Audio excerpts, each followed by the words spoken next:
존경하는 국민 여러분, 국회의원 여러분, 설 명절을 보내고 제422회 임시회 2025년 2월 국회를 개회합니다. 국회는 지난 2달 위헌 불법 비상계엄으로부터 국민의 기본권과 민주주의를 수호하기 위해 전력을 다했습니다. 헌법적 절차에 따라 즉각 계엄을 해제시켰고 대통령을 탄핵소추했으며 국정조사를 실시하고 있습니다.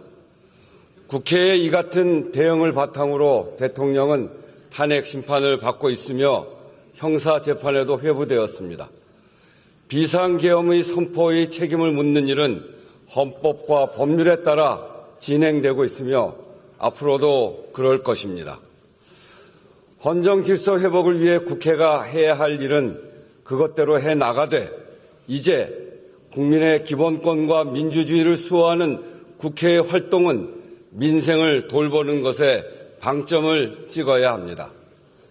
민주주의는 국민의 삶으로 증명되어야 하기 때문입니다.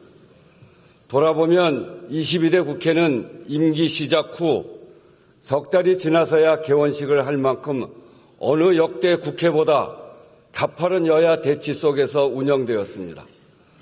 첨예한 갈등이 일상화된 환경이었고 비상계엄 사태를 감안하더라도 국회가 민생의 문제를 전면적으로 끌어안고 끈기 있게 밀고 나가지 못한 것은 매우 아쉽고 국민께 송구스럽습니다. 의원 여러분들께서도 이번 설 민심을 직접 들으면서 같은 생각을 하셨을 겁니다. 먹고 살기가 너무 힘들다. 차라리 폐업하는 게 낫겠는데 비용 때문에 그마저도 못하겠다. 도대체 언제 이 혼란을 끝낼 것이냐. 사는 게 힘드니 여도 야도 다 보기 싫다. 어느 한 말씀 국회와 정치를 향한 질책이 아닌 것이 없었습니다. 실제로 21대 국회와 비교했을 때 같은 기간 22대 국회는 더 많은 본회의를 열었지만 처리된 법률안은 오히려 적었습니다. 그간 처리한 법안이 1192건, 21대 국회보다 무려 267건이 적었습니다. 주요 현안을 놓고 여야 간 논쟁과 주장은 있었지만 정작 입법을 위한 여야의 협력이나 협상은 크게 부족했다는 의미일 것입니다. 이유가 무엇이든 뼈아픈 일입니다. 물론 12.3 비상계엄의 여파가 여전하고 그에 따른 정치적인 쟁점이 전 사회를 휘감고 있습니다. 그러나 이런 때일수록 국회가 더욱 중심을 잡고 민생의 문제가 실종되지 않도록 해야 합니다. 국회가 오히려 혼란을 더하지 않았는지 또는 그 와중에 큰 이견이 없는 법안조차 미뤄둔 것은 아닌지 차분하고 겸허하게 돌아볼 필요가 있습니다. 이번 임시국회를 입법과 정책으로 국민을 지키는 국회로 만들어야 합니다. 아주 분명하고 절박한 이유가 있습니다.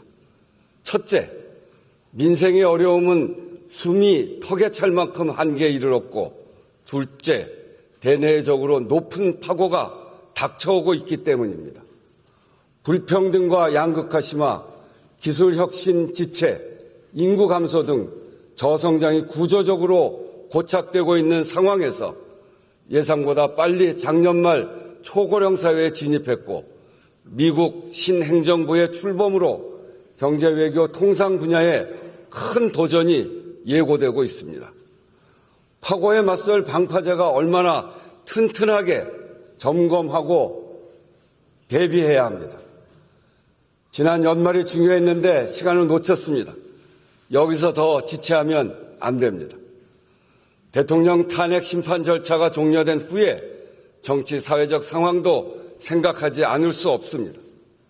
어떤 결과가 나오든 일정 기간 혼란은 불가피할 것입니다. 이번 2월 국회에서 최대한 국회의 일을 해야 합니다.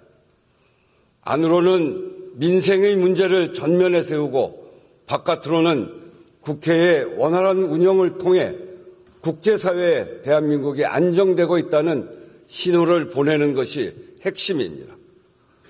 존경하는 의원 여러분, 이 자리에 계신 우리 300명 국회의원은 소속 정당과 선수, 출신, 정치적 견해가 다릅니다.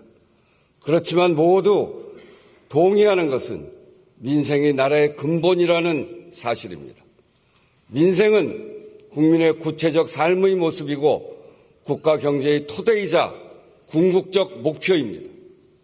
가뜩이나 어려웠던 민생이 비상계엄으로 강펀치를 맞았습니다. 소비는 줄고 빚은 늘었습니다. 작년 12월 신용카드 사용액은 전년 12월보다 5,670억 원 줄었습니다. 계엄에 따른 소비 감소 효과만 분석한 금액입니다. 반면에 같은 달 현금 서비스와 카드론 이용 금액 8조 6,460억 원, 전년 같은 달과 비교해도 6,820억 원이 늘었습니다. 높은 금리를 감수하고라도 카드 대출을 받아야 할 만큼 급박한 수요가 한 달 새 8조 6천억이 넘을 정도로 가계에 돈이 말랐다는 것입니다. 빚만 늘은 것이 아니라 못 갚는 사람도 늘었습니다. 소득 대부분을 빚 갚는 데 쓰거나 빚을 빚으로 막다가 더 어쩌지 못하고 채무조정을 신청한 사람이 지난해 21만 명, 역대 최다입니다. 경기 부진이 이어지면서 가계와 중소기업 대출 연체율이 상승하고 있습니다. 어려운 분들은 더 어려워졌습니다. 저소득, 저신용층이 최대 100만 원을 빌리는 소액 생계비 대출은 연체율이 작년 11월 이미 31%를 돌파했습니다. 의원님들께서도 이번 설 연휴 기간에 문을 연 골목 식당이 많다는 것을 느끼셨을 겁니다. 한 푼이라도 더 벌지 않으면 안 되겠다 싶어 명절 연휴에도 쉬지 못하고 문을 열고 손님을 기다렸다는 것입니다. 그도 그럴 것이 자영업자 대출액과 연체율 모두 역대 최고입니다. 연체자 수도 41.8%가 늘었습니다. 그나마 사정이 낮다는 고소득 자영업자들의 연체율도 지난 3분기 10년 만에 최고치를 찍었습니다. 아무리 아껴도 매달 살림이 빠듯한데 임금마저 못 받는 사람들도 늘었습니다. 신고된 임금 체불 노동자 수만 작년 11월까지 26만 3천 명입니다. 금액으로는 1조 8,600억 원, 12월까지 합치면 2조 원이 넘을 것으로 예상됩니다. 역시 역대 최다입니다. 여러모로 신고되지 않는 경우까지를 짐작해보면 훨씬 많은 사람들이 체불 임금으로 고통받고 있다는 것입니다. 지금까지 말씀드린 사례들 그저 수치가 아닙니다. 그게 다 국민의 한숨이고 눈물이고 절망 아니겠습니까? 정말 가슴이 아픕니다. 마음이 무너집니다. 민생의 어려움만이 아닙니다. 가계부채와 체불임금은 경제에도 큰 타격이 됩니다. 소비 제약과 내수 위축으로 이어져 성장을 저해야 합니다. 지금 우리 경제가 직면한 문제입니다. 존경하는 의원 여러분, 국회가 정말 민생의 깃발을 높이 들어야 합니다. 갈등과 정쟁 속에 민생이 실종되지 않도록 해야 합니다. 지난 2개월 민주주의가 무너지는 위기감 앞에 민생과 미래의제 논의가 사실상 멈췄습니다. 그 시간을 만회하는 2월 국회가 되어야 합니다. 반드시 세 가지는 합시다. 첫째, 조기 추경에 합의합시다. 국내외 주요 기관이 모두 올해 경제 성장률을 하향 조정했습니다. 한국은행은 최근 2달 만에 0.2%포인트를 더 낮춰 1.6%에서 1.7%에 그칠 것으로 전망했고 글로벌 투자은행 중에는 1% 초반대까지 낮춘 경우도 있습니다. 한마디로 올해는 더 힘들 것이라는 겁니다. 더구나 올해 본 예산은 편성 단계부터 민생 예산이 줄었습니다. 임대주택 지원, 취약계층 에너지 바우처, 지방교육 재정 등 민생 예산이 상당히 빠진 상태입니다. 이 긴축 예산안이 올해 경제 성장률을 더 낮출 것이라는 게 한국은행의 분석입니다. 추경을 편성해 경기를 부양하고 소비와 투자를 늘려야 합니다. 재정의 적극적 역할이 필요합니다. 추경의 시급성에는 대다수 전문가들도 이견이 없습니다. 본 예산을 조기 집행하고 추이를 살펴보자던 정부도 최근 추경 논의 의사를 밝혔습니다. 때를 놓치지 말고 필요할 때 빨리 해야 합니다. 여야 합의가 전제되는 추경 편성 자체가 정치적 불확실성 속에서도 대한민국 경제 시스템이 정상적으로 작동한다는 것을 보여주게 될 것입니다. 추경 편성이 대외 신인도 회복에 기여하는 것입니다. 경제 성장률 전망은 경제 주체의 심리에 큰 영향을 줍니다. 기왕이면 이달 하순 발표 예정인 한국은행의 수정 경기 전망 시에 추경의 기대 효과가 반영될 수 있도록 속도를 내야 합니다. 그래서 지금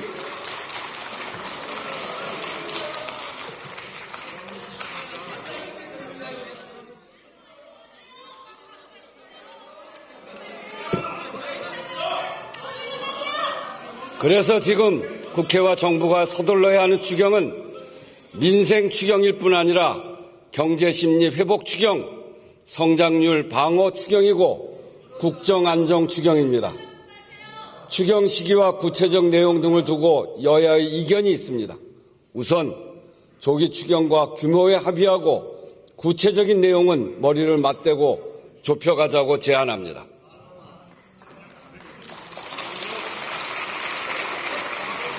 둘째, 민생입법에 속도를 냅시다. 국회는 지난해 여야 공통 총선 공약인 소상공인 부채 부담 완화, 육아 지원 강화, 딥페이크 성범죄 강력 대응 법안을 통과시켰습니다. 여야 갈등 속에서도 민생입법에 초당적 성과를 낸 좋은 사례입니다. 이번 임시회에서 더 진전된 모습을 국민에게 보입시다. 지금 각 상임위에는 민생에 절실한 법안이 다수 대기하고 있습니다. 경기 침체에 더해 기업의 투자 심리도 위축된 상황에서 고용 한파에 대비하고 산업 전환이나 노동 형태의 변화로부터 일하는 사람들을 보호하는 내용, 소기업 소상공인의 사회 안전망을 강화하는 것까지 지금 꼭 필요한 입법들입니다. 특히 소득 기반으로 고용보험 제도 개선, 노란우산 소득공제 한도 확대나 이미 해지 시 세부담 완화를 통한 소기업 소상공인 세제 지원 강화는 이미 여야가 뜻을 함께하고 있습니다. 임금체불 사업주에 대한 제재를 강화하는 근로기준법 개정에 이어 사전에 임금체불을 예방할 수 있는 보호제도를 마련하는 것도 관련 상임위에서 논의되고 있습니다. 채무자가 감당할 수 없는 빚으로 극단적 상황에 내몰리지 않도록 제도를 보완하고 파산 선고를 받은 채무자들이 정상적 경제 주체로 복귀할 수 있게끔 두 번째 기회를 보장하는 법안도 여야 모두 발의해 논의 중입니다. 이런 법안들이 결실을 보도록 힘써 주시기 바랍니다.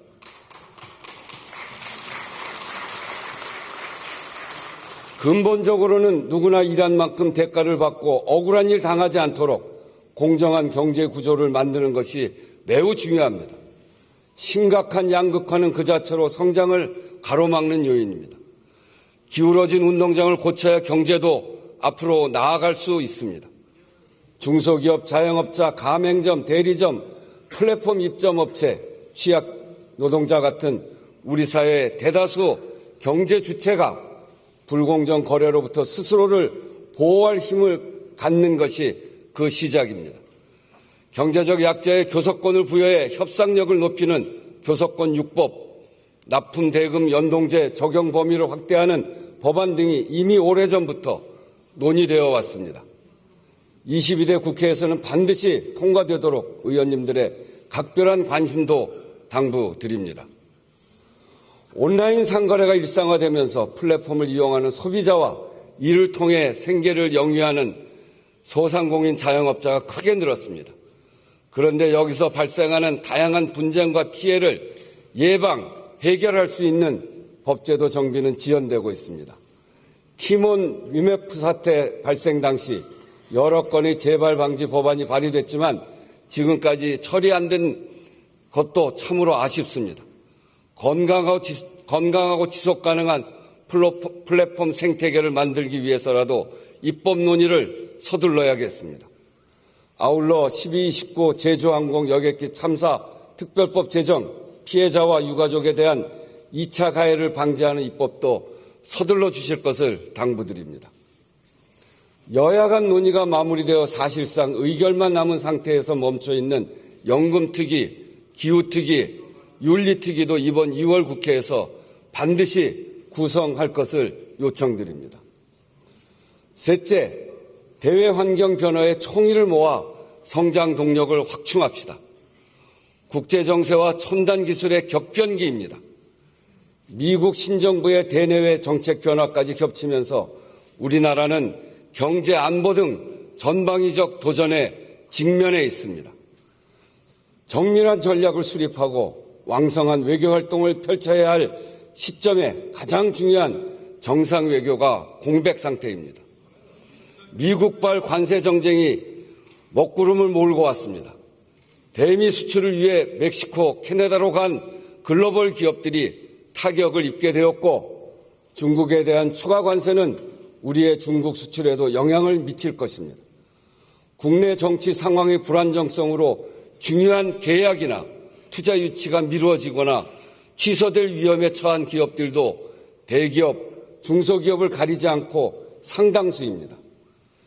통상 조세 리스크에 대응하기 위해 정부도 대외경제 현안 간담회를 정례화하는 등 여러 노력을 하고 있고 국회의장도 다방면으로 의회 외교를 강화하고 있습니다만 국회와 정부가 합심해 총력 대응 체제를 갖추어야 합니다. 우리 기업과 기술의 경쟁력을 강화하기 위한 적극적 산업정책도 매우 중요합니다. 지난해 AI 기본법을 여야 합의로 통과시켰듯 반도체 특별법과 에너지 3법 등 미래 먹거리 산업 지원 법안 협상을 신속하게 마무리 지읍시다. 지능과 규제가 균형 잡힌 첨단 산업 진흥 정책으로 기업의 숨통을 틔우고 경제 활력을 높여갑시다.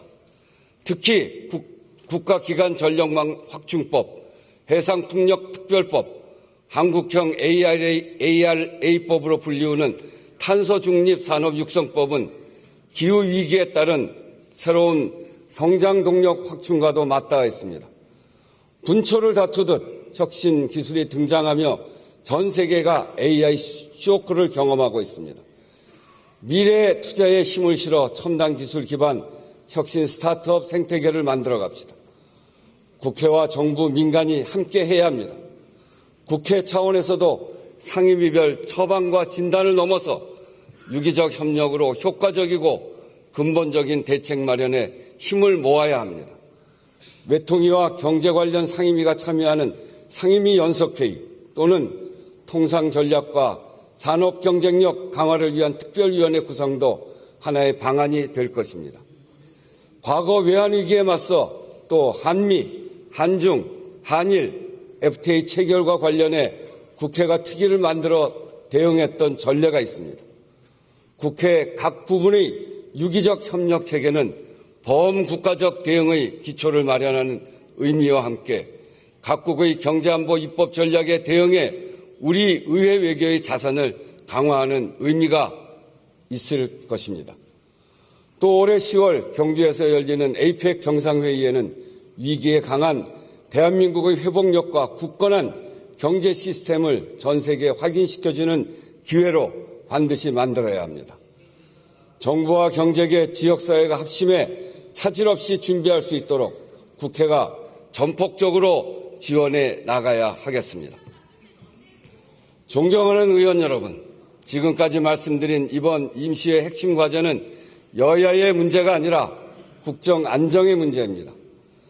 한계에 다다른 민생을 살피고 경제를 지키는 것도 대외 리스크를 해소하는 것도 결국은 우리가 얼마나 빠르게 국정을 안정시키느냐에 달려 있습니다. 이견과 정쟁을 좁히는 과정이 절대적으로 필요합니다. 이미 여야가 합의하고 정부와 함께 실무회의를 진행해온 국정협의회의 원활한 운영이 관건입니다. 국정협의회의 가동 자체가 대한민국의 안정되고 있다는 신호이고 실제로도 국정의 많은 문제가 의회에서 여야가 논의하지 않으면 안 되는 일들입니다. 의정 갈등과 의료 개혁만 하더라도 내년도 의대 정원이 결정되는 4월까지는 가닥을 반드시 잡아야 합니다. 이달에 정원 문제 협의를 진척시켜야 의료 개혁 이슈도 점검할 수 있습니다. 가능한 빠른 시일 안에 1차 회의를 열어 추경 편성 논의부터 시작하고 민생 경제 입법과 산업 통상 이슈에 함께 대응해 나갑시다. 초당적 의제에 대해서는 국정협의회를 통해 큰 틀에서 방향과 원칙을 정리하고 국회 각 상임위에서 이를 구체화해 나갑시다. 정부와 여야 정당의 적극적이고 책임 있는 참여를 요청합니다.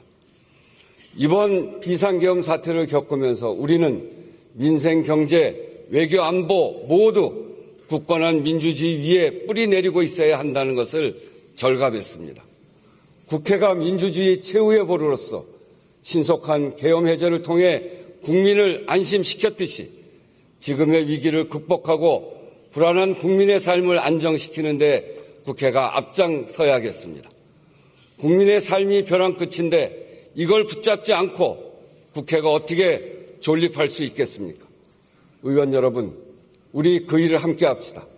우리 모두 힘과 지혜를 모읍시다. 국민 여러분, 여러모로 어려운 시절입니다. 이 모든 것이 결국은 민생고로 수렴됩니다. 국민 여러분께 정말 송구합니다. 그렇지만 조금만 더 힘을 내주십시오. 함께 힘을 내서 이 어려운 시절을 함께 돌파해 나갑시다.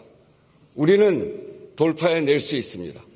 어려운 위기 때마다 국민이 나서서 위기를 돌파해냈고 위기 극복 DNA가 전 세계에서 강한 나라라 하는 것을 우리가 입증해냈습니다.